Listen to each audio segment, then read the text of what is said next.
ఈ ఎండాకాలంలో సెలవు కోసం రాగి అంబలి చేసుకుందాం పదండి. 1 గ్లాసు రాగి పిండికి కుండలో 2 గ్లాసులు నీళ్లు పోసుకుందాం. ఈ పిండిని ఉండలు లేకుండా శుభ్రంగా బాగా కలుపుకోవాలండి. ఎక్కడ ఉండలు లేకుండా బాగా కలిసిపోయింది.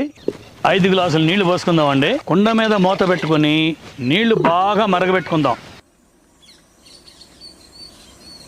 మనం ముందుగా కలిపి పెట్టుకున్న రాగి పిండిని నీళ్ళలో వేసి బాగా కలుపుకుందాం. ఇది బాగా చిక్కగా ఉండాలండి. ఇదిగో ఈ విధంగా ఉంటే పర్ఫెక్ట్గా ఉన్నట్టు. రుచికి సరిపడా ఉప్పు, 1 చెంచా జీలకర్ర పొడి వేసుకుని బాగా కలుపుకొని పక్కన పెట్టి చల్లార పెట్టుకుందాం. గ్లాస్ పెరుగు తీసుకుని అందులో 1 గ్లాస్ నీళ్లు పోసుకుని మజ్జిగలాగా బాగా చిలుక్కుని ముందుగా చల్లార పెట్టుకున్న రాగి అంబలిలో కలుపుకుంటే ఆరోగ్యవంతమైన మన రాగి అంబలి రెడీ.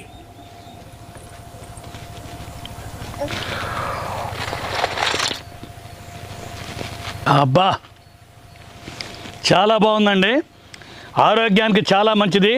తప్పకుండా ట్రై చేయండి. Okay, bye.